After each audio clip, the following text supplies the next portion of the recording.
Welcome to Humanism Now, a podcast about secular ethics, curiosity, and compassionate change. I'm your host, James Hodgson. This week, we're delighted to be joined by Kimberly Haley-Coleman, founder and executive director of GlobeAware, the nonprofit she helped build to create ethical, community-led volunteer service programs across more than 25 countries. With a background spanning international business, nonprofit leadership, and global partnership building, Kimberly has spent years thinking deeply about how service, cultural exchange, and shared work can bring people together with dignity, curiosity, and compassion. Today, we'll be exploring what responsible global engagement looks like in practice, what volunteering can teach us about our common humanity, and how people can build bridges across cultures through service. Kimberly Haley-Coleman, thank you so much for joining us and welcome to Humanism Now. James, thank you so much for having me and for that intro. I would like you to introduce me each and every time. That was so beautiful and perfect. Well, it was a challenge to trim it down just to that because I know you've got an incredible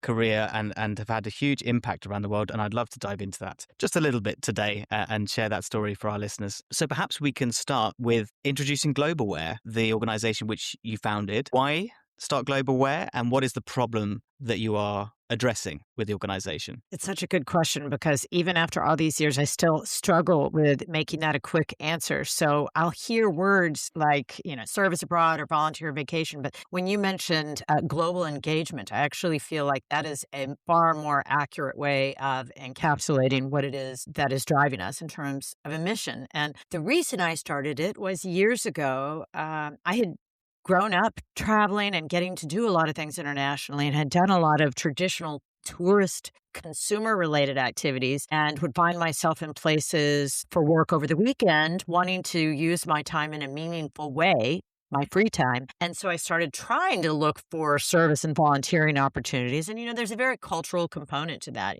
There are obviously, in France, for example, far less volunteering related society because so many of the functions that we are engaged in are the things that paragovernmental organizations will already do. So for people who aren't from the US, they may not realize how much of those kinds of activities are handled by what we don't use the word non-government organizations. We say nonprofit, but there is a difference between the way churches do it and the way our kind of organizations, they're regulated very differently. So we're doing a quick way to encapsulate it is definitely to say short-term service abroad, but it's far more about the reciprocal nature, the magic that happens when someone is willing to go and experience a culture in a way that isn't just about, taking photos of their churches and museums and getting off and on tourist buses, but getting to know a human being and what the real challenges and beauties are in their life and experiencing it alongside them as equals. So that's really what it is we're doing. People just sign up and participate in the 1-week program, regardless of any languages they speak or any skills they have. So that's really what it is we do, is offer those experiences. And before this, it was primarily high school and colleges in the U.S. or churches. And we have no religious affiliations. So nobody's converting anyone. No one is, so we're really not. So while we're learning about the religious influences in any culture, it is a learning opportunity in that regard. Yes. Not a proselytizing opportunity. Right. Yeah, that makes sense. And I know you'd like to distinguish between ethical volunteering, and I guess this concept of service and experience that you mentioned, versus volunteerism. Can you explain that term and what the differences look like in practice? Yes. And for us, that really comes down to a lot of it is who's in charge, who's benefiting, who are the decision makers. If an entity or an organization from outside a culture is dictating the terms, the materials, how things are done, for us, a lot has been lost. And so for us, the ethical piece of this is making sure that it's designed from within, first and foremost, by the community that you're serving alongside. That's locally designed, locally led. And the volunteers, again, it's a learning opportunity as much as anything. And I think a lot of people, perhaps the biggest misconception anyone might have is that they're coming in, we're not saviors, we're not teaching anyone anything, and we're doing something alongside someone. And there are lots of other pieces to this. We're not wanting to create dependencies. So we're not there giving out money and candy and things like that. We do have a filter of criteria that we sort past to know if a project will be something that's meaningful for us to do in conjunction with the local community. We're not just going to go in a room and paint it by ourselves or stuff paperwork into envelopes for a local nonprofit. The whole idea is, again, the magic that happens when locals and visitors to that culture share an experience together. And it's not just poverty as a backdrop and to take photos for social media, that we're learning, if you're in a community in Guatemala and seeing that, hey, yes, they may not have running water in this community, but look at how many hours a day they're spending with their friends, their family, their loved one, their spiritual faith relative to the visitors. And what a beautiful thing that is, and how hard that might be to see if you were just visiting as a traditional tourist. So it's an experience designed to flesh that out so that it's designed to learn about the culture, respect that culture, and as soft power as well in terms of the local hosting community being able to see visitors in a way that aren't just spending currency in that community, but actually about that experience, that shared time. And I know the leadership, if I understand correctly, the leadership comes from the local community. Yes, the leadership comes from all of our coordinators, the people who are leading, shepherding our teams. And our teams, unless they're corporate groups, they tend to be 10 to 12 people. And our coordinator is the one leading everything. They're the bilingual component. They're the ones who have the primary relationship with the community, making sure that the project is something that's actually needed and wanted and being done in the correct way. With all we have one exception in our Guatemala program. All the others, our coordinator is from that community. And in our Guatemala case, she's lived there for 30, 35 years and is married to a Guatemalan. So she's kind of a transplant, she's Canadian. Anyway, that is a key component for us, that it is locally driven.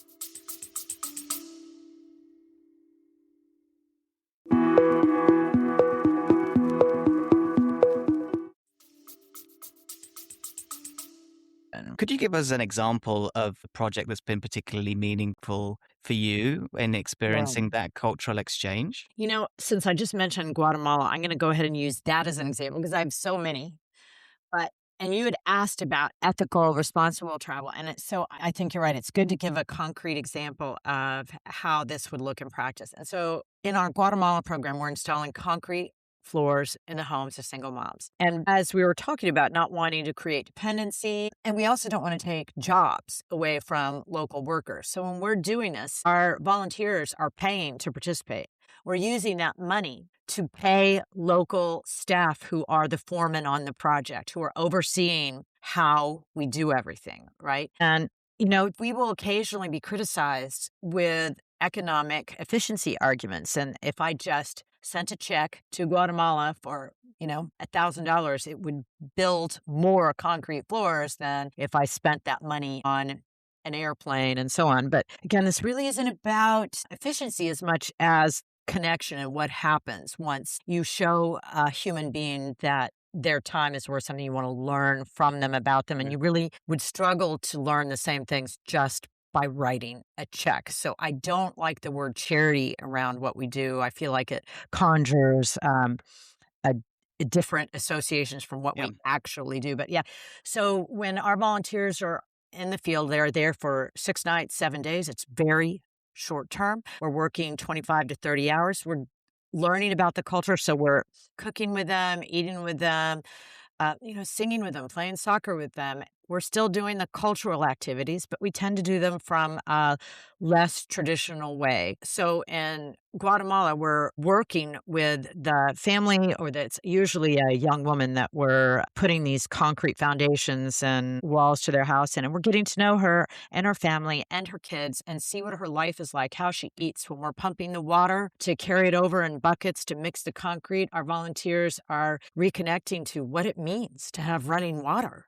And when they come home, feeling especially grateful for that, but also perhaps realizing that, gosh, I am not spending nearly as much time with the things that we all would agree are the most important. Friends, family, again, compared to the many of the communities where we're carrying out our work. So it's just a chance to get that perspective of how we're leading our lives and what are the default principles that we're guiding our life by that we may not have even conditioned ourselves to question. You mentioned learning and questioning so frequently in describing what you do. So it seems apparent that, these ideas of entering with this open-mindedness, this curiosity about other cultures, and the principle of everyone being equals and learning from each other seems to be really fundamental to the programs. And whilst you mentioned, obviously, this is this is not a non-religious, but it's, religion doesn't enter into this, or pre-existing beliefs, political beliefs, leave them at the door. This is about everybody sharing together. I guess when individuals come, everybody comes with their assumptions. Everyone comes with their own things that they want to bring. How do you find people changing as they adapt to your style of this radical learning and openness to ideas? Yeah, I feel like one of the things we've seen that we've learned over time is that this kind of environment helps break down those assumptions faster than you'd imagine. That somebody may come into it thinking, well, I'm really here to help, and I'm going to get in there and I'm going to teach them how I've learned how to do this. And you see very quickly on location, just by working together, you're moving past labels very quickly, and seeing people as individuals instead of these categories. And again, it's going both ways. And of course, every person is bringing a different perspective to what we do. We have a lot of repeat volunteers that come at this from a very different perspective because they've seen what happens, that when they show up, they kind of get rid of any thoughts the experience was going to be about, and recognize that it's learning and showing, hey, I want to know about you. I want to learn about you. It really doesn't even matter the age. I think one of the other things we've really learned about this is whether you're 8 years old or you're 92, because every culture and country is so different, and we are all individual human beings, that there's something different on each location, even each moment you go and engage in this kind of experience. So I feel like that's been the beautiful thing. I think it's perhaps not a big surprise that a lot of people, in a Western European or a North American perspective, we're so focused on productivity and efficiency and timing and looking at our watches and looking at our calendars. And in the communities where we are conducting our programs, we tend not to see any of that. And so if you've got two different sets of people with different expectations and cultural conditioning trying to carry something about with very different expectations as far as that goes, it's both a challenge, it can be frustrating, and it's beautiful. And it's where we spend a lot of our time, trying to make sure all of the materials and the tools are set up and ready, and also telling our volunteers, please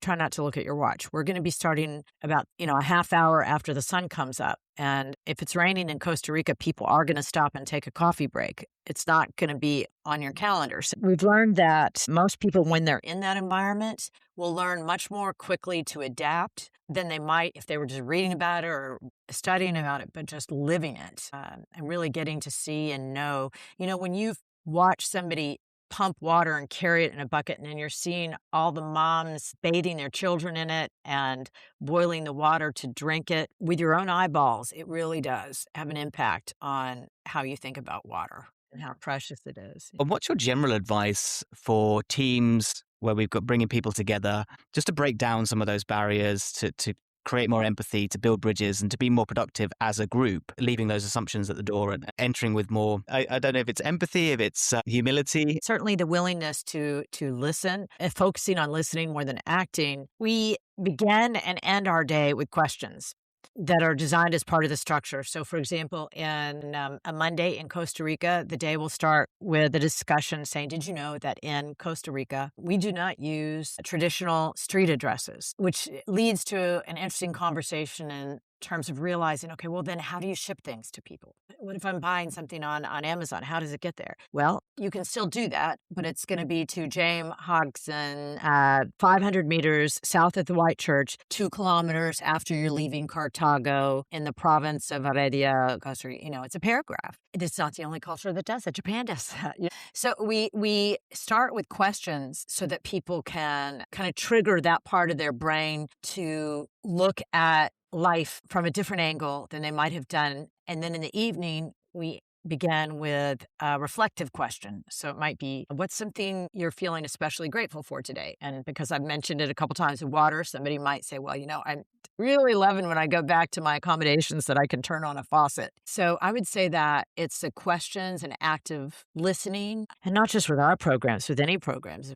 When you're traveling, it's such an opportunity to take things in and have your brain evolve and grow in ways that can be slower at home. Start with questions. I think so often we start with what we want to say, and questions may come later, but that just starting with complete questioning of assumptions, questioning of how things are done, And I guess being thrown into a different culture with the examples that you mentioned, you're kind of forced to confront those. And I imagine that has a long-term effect for people where they then begin to view everything in their daily lives. They can start to think about things differently. Yeah, I think, and it's really the undersung piece in all this. I think a lot of people top level would perhaps expect that there's going to be empathy built and we will be bridging divides. But it's deeper than that because we certainly aren't wanting pity. We're not Yeah. wanting people to feel bad for the communities where we are working because, again, for the reasons I mentioned, there are some really profound beauties in every country that may not be apparent with a casual glance, as life is complex. While we certainly obviously have all sorts of similar core concerns with basic needs, this kind of empathy, I hope, is more durable and shows how people think about global issues and communities in a different way. And each and every volunteer, it's amazing how many of them come to the program and experience and end up adding to it. They will start talking to a grandmother and they'll talk about this garden. They'll start adding things into the garden. This wasn't even on our project list. So some of the beauty comes from that, the things that grow organically when you get humans together with this frame of mind, that it's not a competitive environment. And we've even seen some romantic relationships that have developed in this kind of environment. It's interesting just seeing humans in this kind of environment where they're there for this objective. It can bring out really beautiful sides for everyone. It's been amazing to hear about all the projects that you've run and the impact that they've had on the communities and the participants themselves. Yeah. I think that's it's kind of a multiplier effect. You say the beauty of shared humanity. But can we talk a little bit about some of the challenges currently? I mean, we're recording this early 2026. We're about a year removed from fairly sweeping cuts to foreign aid budgets. Have you noticed a change, not just in funding, but I guess in the mood around these types of community-based, service-based activities? Yeah, no. Oh, it's been huge because, as you mentioned, here we are in this spring, and certainly fuel charges have gone up, funding and research and medical aid. So many things have been hit. In South Africa, HIV medication had been largely provided by USAID. So much of it is gone, and it is impacting our communities quite quickly. And it's interesting because while we're seeing lots of negative impacts in that sense in terms of budgeting and costs, one of the things that I was worried about hasn't materialized yet, and that is, and maybe some of this is due to the long-term relationships that we have with our communities, but I had feared that there might be some negative emotions or resentment toward our volunteers, and we haven't seen that. We've really been seen as separate from all the other dynamics impacting the economic environment, because there really has been, yes, very noticeable aid cuts and global changes right now. Really at a faster pace than we've ever seen. More than, I would say COVID was one big, huge change that we had to cope with, which largely meant not operating anything for, a year and a half. So I would definitely, so maybe I would say that was a bigger one. But otherwise, we've seen huge change and yet a huge resilience on the part of our communities to continue to want to work with us and do what we can, given the conditions that we're faced with. So that has been very positive.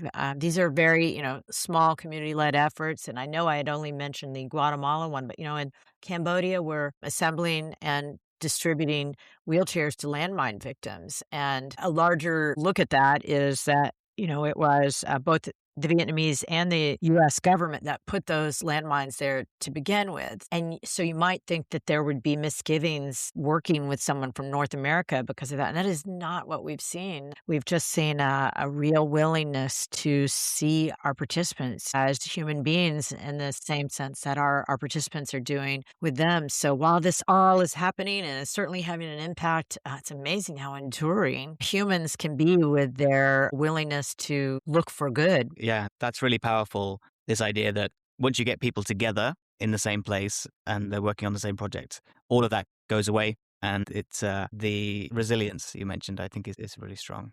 Which, by the way, I wanted to mention that the concept behind your podcast, which is such a unique and interesting one, and I've been on a whole lot of podcasts, but yours in particular has such an interesting angle. So thank you for having me for that reason, because I love that you're looking at this and humanism in general. It's something that we can all be just so passionate, excited about. Kudos to you for this podcast. Well, thank you. That's very wonderful to hear. It's very kind of you. However, I wished it wasn't so unusual. I think I'm hoping there were lots more media and creators in this space, and there are many, but I think we're unfortunately outnumbered when it comes to wanting to talk about the kindness and compassion and curiosity, which we try to focus on here.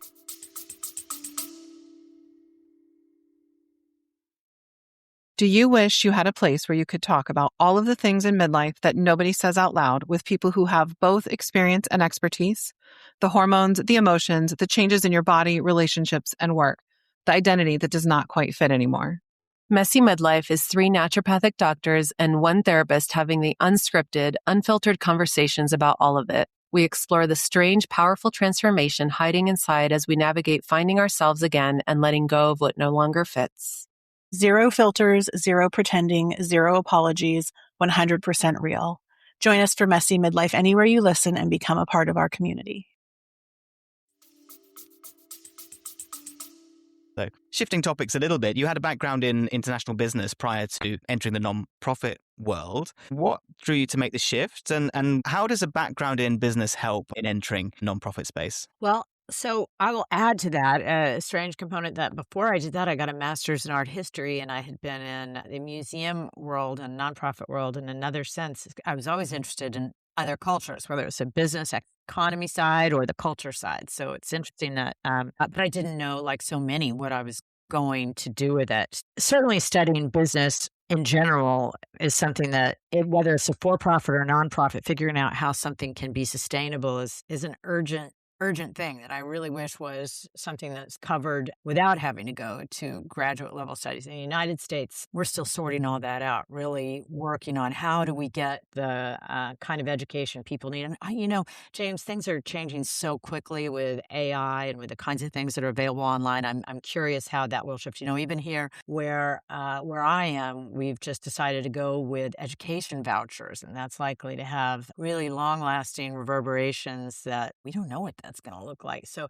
there's a lot happening in terms of education and giving people a background to carry out whatever it is they want to do. And I have a feeling that what I've done is my kids are getting out of college right now, and I just feel like the world is going to be so different for them in terms of their foundations they bring. How do they bring all that and incorporate it into what's happening? Just so much shifting, but it was certainly foundational for me. Just basics, being able to look at financial statements and economic factors and how it can impact a society, and then how much policy can wrench or help into whatever's happening. It's interesting you mentioned the changing economic shifts and the work environment is changing so rapidly now. Do you worry that having the opportunity even to take the time to do a project like this is becoming more exclusive with time? Well, I would say that's a big regret, period. The fact that the people who participate in our programs tend to be privileged. They have a passport, they've got the money to get on an airplane. So it really does. I mean, if I could wave a magic wand, I would make the carbon footprint a lot smaller for getting on an airplane, and certainly it'd be great if we could just snap our fingers and be in a culture, because we have to acknowledge there is a large cost to it. And, I feel like in the space I'm in, which is a very high touch space, I will talk to people who, there's these discussions where people are, applying for grant using AI and then realizing that whoever's reading their grants is also AI. And it sounds like, machine to machine at a certain point. And this feels very distant for what I do. So I worry I may be losing touch with how things are going in the future. But it is hard to picture the programs we're doing because we're standing next to people doing things with our hands. I don't, I may just not have a vision for what this looks like 20 years from now and how it will be morphed and changed by some of the new technology. Because right now, when I think about it and I look at it and see it in my mind's eye, it's standing side by side next to someone. I'm sure AI will factor in there. On the front lines, it's hard to see what that is. So I would love somebody with a crystal ball to help me see it, because I'm sure it's coming. Is AI or technology assisting in any of your projects in any way?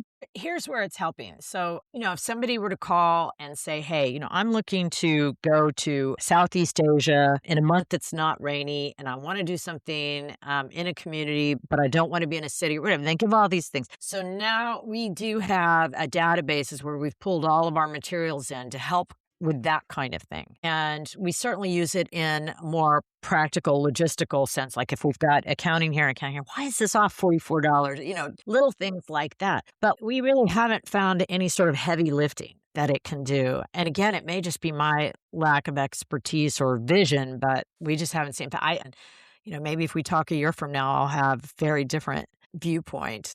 Nothing can replace those interpersonal relationships, meeting in person, collaborating, having those shared experiences which you're facilitating. Yeah, I don't think it's a threat to that space anytime soon. If listeners are inspired and would like to join one of your programs, or just if someone wants to start working in this space in general, what would be your advice? So if they were wanting to do it with GlobeAware, we're everywhere anyone might look with those words, GlobeAware, our YouTube channel, our podcasts, all of our social media. Yeah. And I encourage that because little clips and videos seeing where people are serving on a daily basis, it gives you a sense for, is that something I could see myself doing? Or does that just not look like something I would enjoy? It's an easier way of doing that in little clips. And we try and do with YouTube and our podcasts, we try and do practical information. Things like, hey, if you're applying for a Kazaa visa to go to Zimbabwe, we'll practically show somebody filling it out and where they turn it in.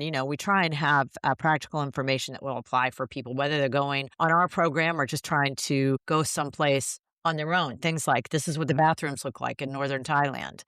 We have little clips of that kind of content. So I would just encourage people to search, whether it's Google or Bing, GlobeAware, and it'll get you on the right path. We love talking to people on the phone too, because we recognize that a lot of times people who haven't done this kind of thing, it starts with, they're afraid, what are the bathrooms going to be like? I don't know how to hold a hammer. Who's going to pick me up when I get there? Is it safe? All of those questions. And it's really hard to replace a human being for that. So when somebody calls, we actually answer the phone and have humans talk through some of this. And before we go, our standard closing question, what's something which you've changed your mind on recently and what inspired that change? I've realized this work is just really fluid and that we really can't assume in our positions at GlobeAware that we know what's needed at any point. It just seems to always be changing. The communities change and the dynamics impacting their culture can change. So if I've learned anything, it's just this urgent need to stay adaptable and humble. And so I've shifted from thinking in terms of solutions that we're thinking on and to thinking in terms of keeping strong partnerships. It's really hard not to think solution-based coming from, again, a Western culture that somehow it's in the back of our minds with everything we do, but it's much more honest and effective for us, we've found, particularly with everything that's happening now, to approach it that way and being partnership-led instead of solution-led, which sounds like the antithesis of what we should be doing, solution. But we've just, over time, and particularly this last year and a half, found that partnerships are where we want to be focused for things to go well, to continue to really, that's our foundation. Wonderful. Kimberly Haley-Coleman, thank you so much for joining us on Humanism Now. Thank you so much for having me, James. I really do appreciate it. Thanks for listening to this episode of Humanism Now. If you enjoy the podcast, please leave us a rating and review. And why not share this episode with a friend? It really helps more people hear about the show. And we're building a growing community over on Ko-Fi. Special thanks to our supporters. If you would like to join them, links are in the show notes. You can follow us on all social media at Humanism Now Pod. And thanks once again for listening to Humanism Now.